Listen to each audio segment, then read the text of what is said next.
इसके बाद आपको जो कार्य करना है वो कार्य करना है अभिभावक माता पिता का डेटा भरे और प्रमाणित करे पे। इस पे आप क्लिक करेंगे तो आपको 4 बच्चों की डिटेल दिखेगी, विवरण दिखेगा, जिसमें आपका एसआर नंबर दिखेगा, जिससे आप अपने रजिस्टर से पहचान सकते हैं कि दिव्या है, उनका एसआर नंबर यही है, क्लास 5th है, डेट ऑफ बर्थ ये है, जेंडर उनका ये है। उसके बाद विवरण भरे का एक आपको आगे बटन दिख रहा होगा, विवरण भरे पे आप क्लिक करेंगे तो आपको उनकी पूरी डिटेल खुलेगी जो आपने प्रेरणा पोर्टल पे दर्ज कर रखी है कि दिव्या है, डेट ऑफ बर्थ है, जेंडर है, क्लास है। इसमें आपको उनका एड्रेस भरना है, जिससे कि विलेज और पोस्ट मिलाते हुए आपको एड्रेस इसमें फिल करना है, भरना है। उसके बाद अभी हम ये मान के चलते हैं कि जिस ब्लॉक में आपका विद्यालय है तो बच्चा भी उसी ब्लॉक का होगा, लेकिन अगर किसी कारणवश हो सकता है आपका विद्यालय इस ब्लॉक में पड़ता हो, बच्चा किसी और ब्लॉक का है, तो आप उसके एड्रेस में चेंज कर सकते हैं। आपको सारे ब्लॉक आप जिले के दिखेंगे। अगर आपको हो सकता है किसी कारणवश से जिला ही दूसरा हो उस बच्चे का, कि वो सहारनपुर में तो आप रह रहा है लेकिन हो सकता है किसी बगल जिले का हो, तो आप उसका जिला भी चेंज कर सकते हैं। आपको यहाँ पे सारे जिले भी दिखेंगे कि जो भी जितने जिले हैं हमारे उत्तर प्रदेश में, आपको सारे जिले भी यहाँ पे प्रदर्शित होंगे, तो आप उनका जिला भी चेंज कर सकते हैं।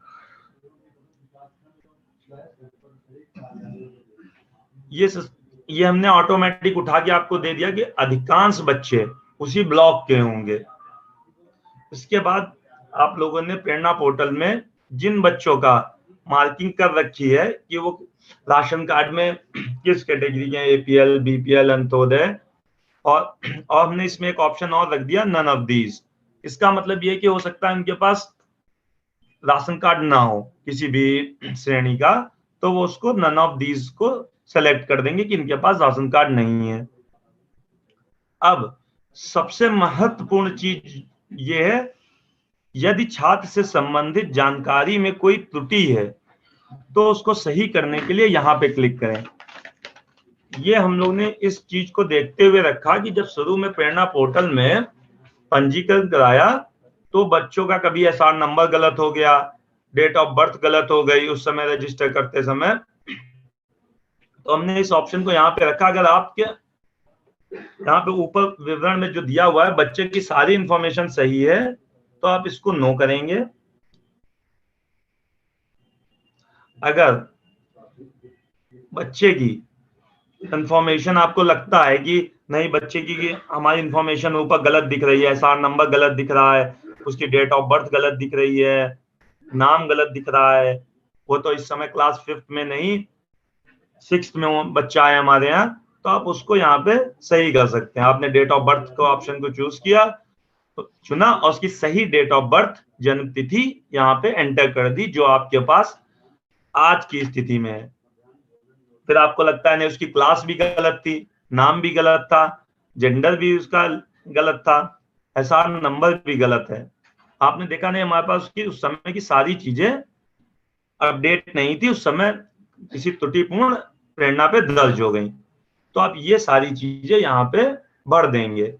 आपको उससे घबराने की जरूरत नहीं है कि उसके ऊपर इंफॉर्मेशन गलत है, ऊपर दी गई जानकारी गलत है, उसके कारण से आप परेशान नहीं होंगे कि अपने बीओ खंड शिक्षा अधिकारी को आप कॉल करें, या इसीलिए हमने वो ऑप्शन यहाँ पे दे दिया।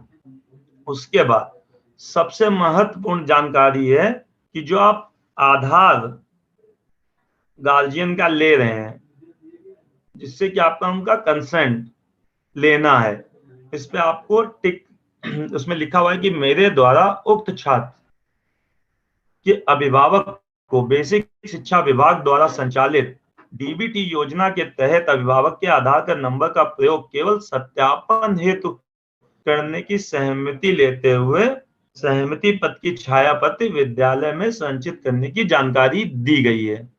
इसका मतलब ये है कि हम उनका जो आधार लेंगे, जो छायापत्र ली, उसका प्रयोग सिर्फ हम डीबीटी योजना के लिए करेंगे, इसके अलावा उनका हम प्रयोग कहीं भी नहीं उसका करेंगे।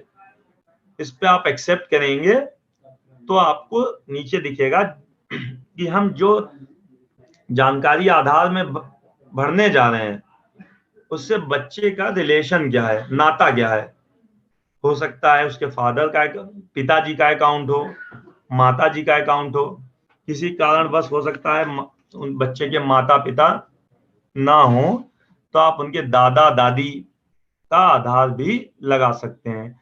लेकिन अगर उन बच्चे के माता पिता जीवित हैं तो आपको माता या पिता के आधार का ही प्रयोग करना है।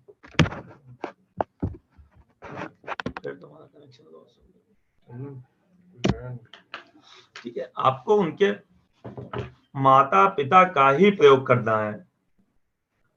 अगर माता पिता नहीं है तो आपको दादा दादी या लोकल गार्जियन जो उनके होंगे उनका प्रयोग करना है।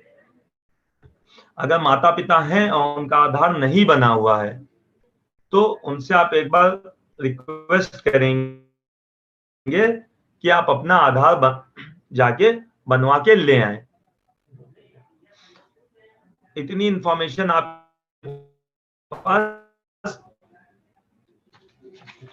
आधार में होनी चाहिए, और जो आधार की कॉपी आप ले रहे हैं उनसे, उससे उनका कंसर्न लेते हुए कि हम यह आधार आपका सिर्फ डीबीटी योजना के लिए प्रयोग करेंगे, इसकी एक छाया प्रति विद्यालय में एक फाइल बना के अवश्य रखें। इस तरीके की आपके सारी जानकारी भरते हुए आगे बढ़ना है। पिन कोड भरना है जहां पे उसका एड्रेस पता है। जानकारी में मैंने आपको दिखाया अगर कोई जानकारी बच्चे में त्रुटि है तो उसको आपको यस पे करते हुए जो भी त्रुटि है उस पर मार्क करते हुए उस त्रुटि को यहाँ पे भरना है, जिससे कि सिस्टम उस त्रुटि को ऑटोमेटिक सही कर देगा।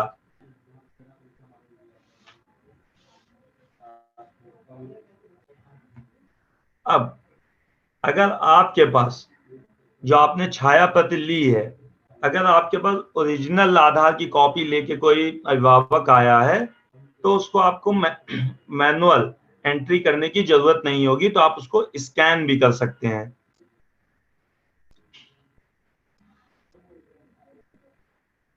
इस तरीके से स्कैन करेंगे तो एक कैमरा खुलेगा जिसमें कि हम आधार के क्यूआर कोड को स्कैन करेंगे तो वो सारी आधार की इंफॉर्मेशन जिसमें आधार नंबर, गार्जियन का नाम जो आधार में लिखा होगा, अभिभावक का नाम, उसका जेंडर यानी कि मेल है फीमेल है, वो अपने आप सिस्टम आधार से उठा लेगा।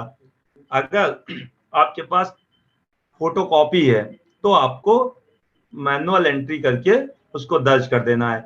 उसमें आधार नंबर लिखना है, नाम लिखना है। नाम में ध्यान देंगे ध्यान पूर्वक कि जो आधार कार्ड में लिखा है, जैसे अभी आप देख रहे होंगे मैंने गुरविंदर स्पेस सिंह, तो अगर आधार में भी गुरविंदर स्पेस देके सिंह लिखा है तो आपको गुरविंदर स्पेस सिंह देके ही लिखना है। अगर आपके आधार में सिंह नहीं लिखा है तो आपको सिंह नहीं लगाना है।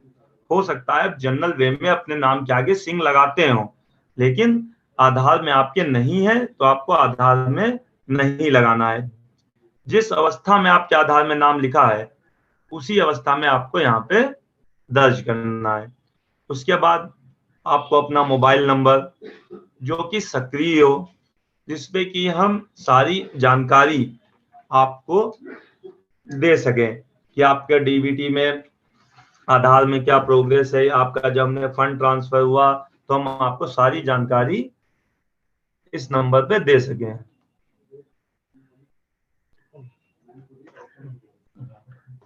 और अपने आपको जो नंबर दर्ज करना है वो अभिभावक का ही नंबर दर्ज करें, क्योंकि पीछे ये होता है कि हमारे पास किसी पड़ोसी का नंबर दर्ज कर दिया है तो आप अपने उसकी जानकारी नहीं जान पाएंगे कि कोई भी अगर आपको विभाग के द्वारा जानकारी दी जाएगी कि आपका जो खाते में पैसा गया है वो सब आप नहीं जान पाएंगे। इसलिए सुनिश्चित कर लें कि नंबर वही दें जो चल रहा हो वर्तमान में।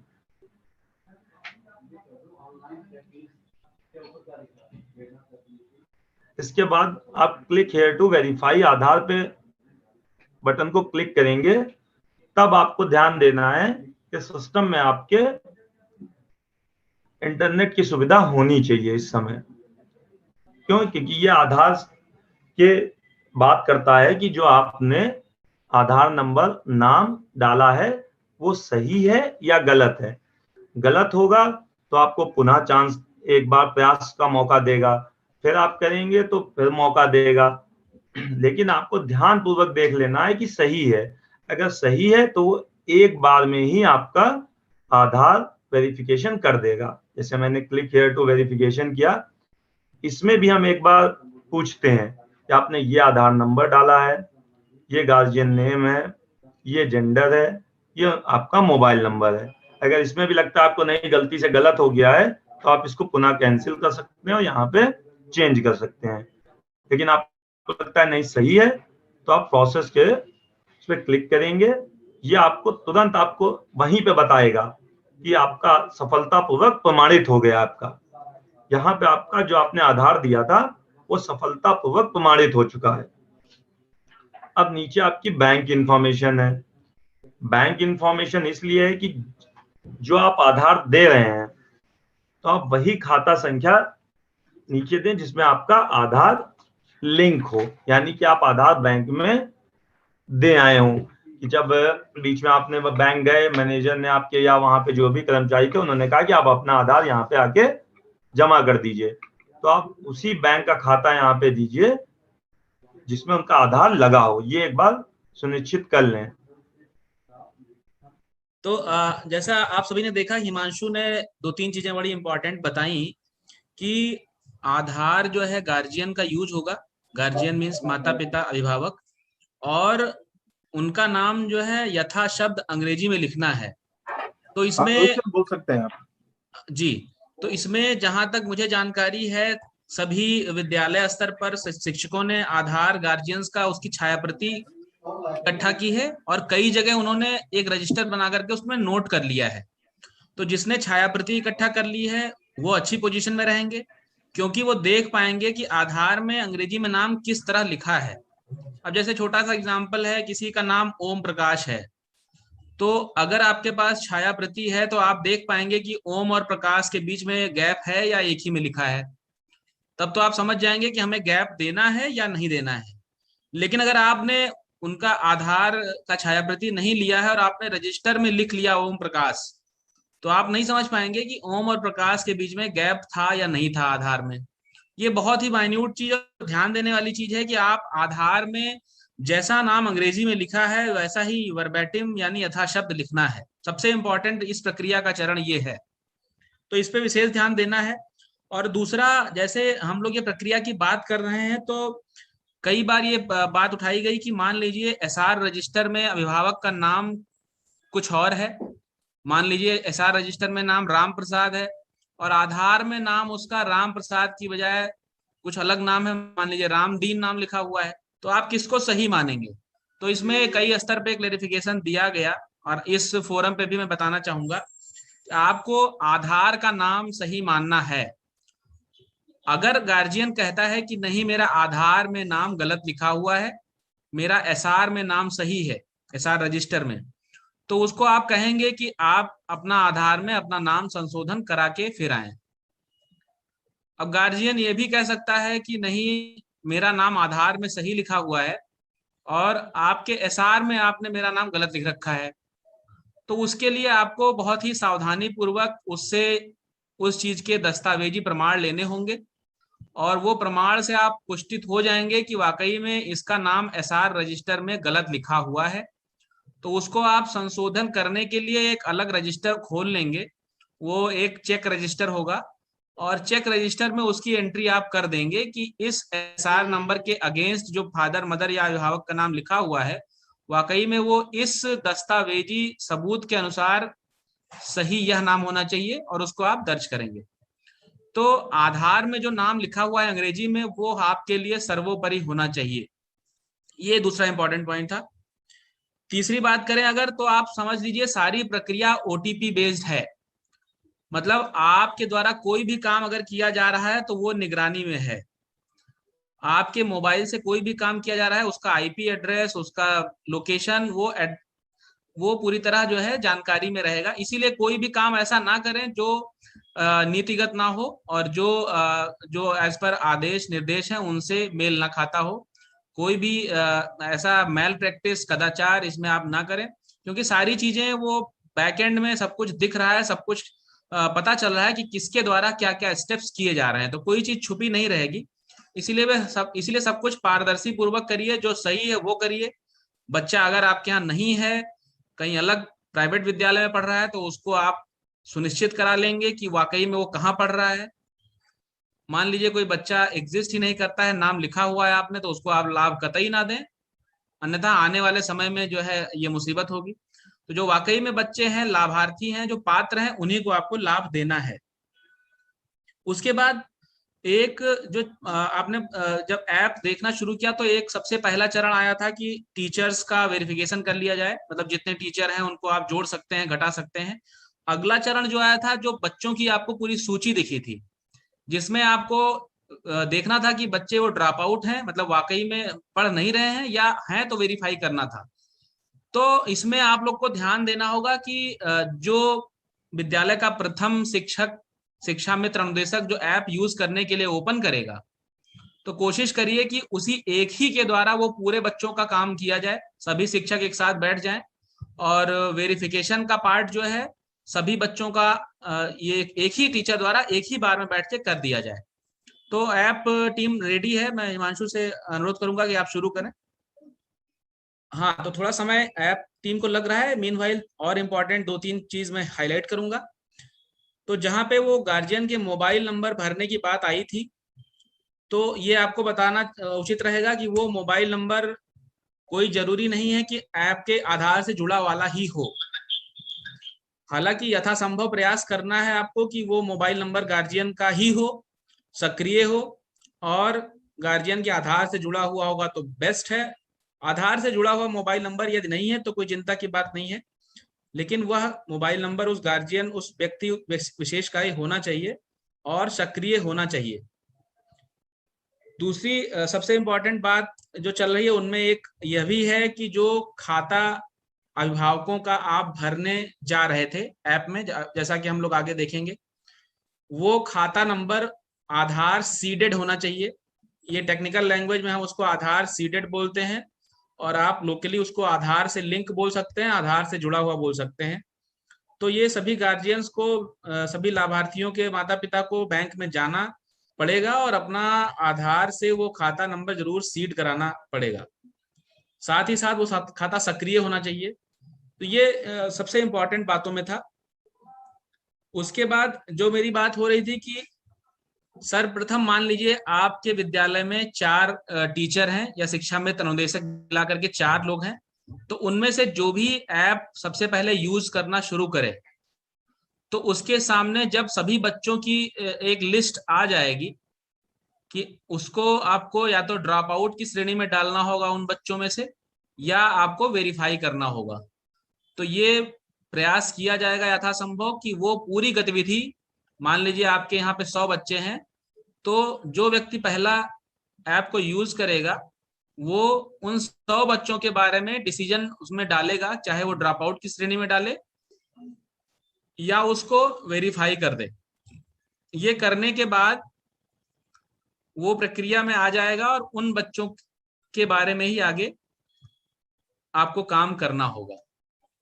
एक और बात, जैसा कि बताया गया, मान लीजिए आप ऐप में लॉगिन करते हैं और आप अपने को कक्षा कोई आवंटित कर लेते हैं, कक्षा 4 और 5 आपने अपने को आवंटित कर लिया, तो माना जाएगा कि कक्षा 4 और 5 के बच्चों के संबंध में ये जो प्रक्रिया है वो आपको करनी है।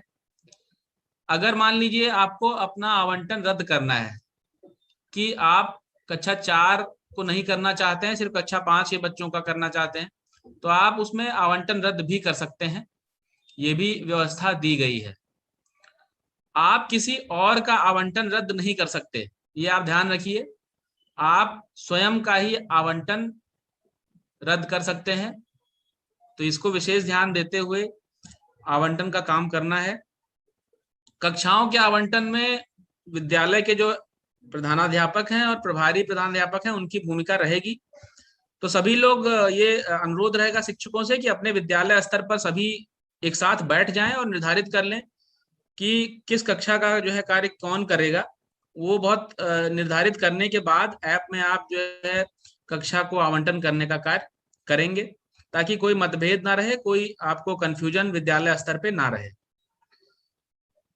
तो उम्मीद की जाती है कि ये ऐप आज अभी दोपहर के बाद जब लाइव होगा तो सभी हमारे शिक्षक परिवार जो है, पूरा शिक्षा मित्र अनुदेशक सब मिला करके जो हमारा 5-5.5 लाख का एक परिवार है, वो सभी लोग ऐप डाउनलोड करेंगे। जितने ज्यादा लोग ऐप डाउनलोड करके उसमें काम करेंगे उतना काम का बोझ एक व्यक्ति पे कम हो जाएगा, और काम जो कि तात्कालिक इसकी आवश्यकता है कि बहुत कम समय में करना है, तो वो लक्ष्य पूरा करने की दिशा में फिर तभी हम और अच्छे से अग्रसर होंगे। तो ऐप में हम लोग बैंक डिटेल भरने की स्थिति में थे, उसमें हम लोग कंटिन्यू करेंगे। फिर और इम्पोर्टेंट चीजें होंगी तो समय समय पर मैं फिर आपको बताता रहूंगा। जैसा कि आपने लास्ट स्क्रीन शेयरिंग तक देखा था कि हमने आईएफएससी कोड भरा था, तो उस आईएफएससी कोड वाले प्रोसीजर में आपको सिर्फ बैंक अकाउंट का, जो कि अभिभावक की बैंक खाता पासबुक में आईएफएससी कोड मेंशन्ड होता है, उसी को देखते हुए वहां पर जब भरेंगे तो बैंक की शाखा का नाम और बैंक का पता दोनों ही वो अपने आप उठा लेता है। उसके बाद जिस भी बैंक का आप अकाउंट नंबर भर रहे हैं, यहाँ से वो ऑलरेडी उसमें दिया गया है। जैसे कि अगर आप इलाहाबाद बैंक का भर रहे हैं तो 11 डिजिट का अकाउंट नंबर होता है, तो वो उसमें अपने आप वो सिर्फ 11 ही डिजिट लेता है। तो बहुत ही ध्यानपूर्वक जो भी अभिभावक के बैंक खाता पासबुक में आपको अकाउंट नंबर दिख रहा है उसको भरे। अकाउंट नंबर आपसे 2 बार पूछा जाता है, ध्यान रहे कि दोनों बार आप सही अकाउंट नंबर भरेंगे तभी वो मैच करेगा। उसके बाद आपको सेव एंड अपडेट का बटन जो होता है उसको दबा के उसको फॉर्म को सेव कर देना है। आप जब फॉर्म को सेव कर देंगे तो आप वापस से इसी स्क्रीन पे पहुंच जाएंगे, जो कि अभी आपको दिखाई दे रही है। आपको आप ये ऊपर जो अभिभावक माता पिता का डेटा भरे और प्रमाणित करे का ऑप्शन दिख रहा है, इस पे आप जब चेक करेंगे तो देखिए जिस बच्चे का अभी हमने सारा विवरण भरा है, जिसके अभिभावक का हमने आधार कार्ड का सत्यापन किया था, उनके बैंक अकाउंट का अभी इंफॉर्मेशन ली थी, उसके आगे आप विवरण भरे की जगह प्रमाणित करे आ रहा है लिखकर। जब आप प्रमाणित करे पे क्लिक करेंगे तो आप प्रमाणित करे पे जब क्लिक करेंगे तो ये आप उसको फाइनली बीओ के लेवल पे आप उसको भेज रहे हैं। जैसे मैं यहाँ पर प्रमाणित करे पे क्लिक करूंगा तो देखिए जो इन्फॉर्मेशन आ रही थी उस छात्र की वो यहाँ दिखने लगेगी। आपको प्रोसीड के बटन पे क्लिक करना होगा। जैसे ही आप प्रोसीड के बटन पे क्लिक करेंगे आप देख सकते हैं कि यहाँ पे प्रमाणित छात्र मतलब जितने बच्चों का शिक्षक द्वारा प्रमाणीकरण हो जाएगा उनका काउंट यहाँ पे आ जाएगा। अब यहाँ पे देखिए ऊपर 3 बच्चों का काउंट हमारे पास हो गया है 4 की जगह पे, और 1 काउंट प्रमाणित छात्रों में आ जाएगा। तो जैसे जैसे आप अपने नामांकित छात्रों का प्रमाणीकरण करते जाएंगे वो छात्र आपके प्रमाणित छात्रों में दिखने लगेंगे। मैं जैसे प्रमाणित छात्र का अभी आपको रिपोर्ट खोल के दिखाऊंगा तो देखिए इसमें आपको प्रमाणित छात्र में जो जिस बच्चे का हमने अभी आधार गार्जियन का आधार का सत्यापन किया था वो यहाँ पे दिखने लगेगा। जब ये डेटा आपका सिंक हो जाएगा तब ये आपको यहाँ बीओ में भेजे गए प्रमाणित छात्रों में दिखने लगेगा। ये डेटा हर 1 घंटे में सिंक होता है। आपको अपने द्वारा किए गए सारे ही सत्यापन प्रमाणित छात्र में दिखने रहेंगे।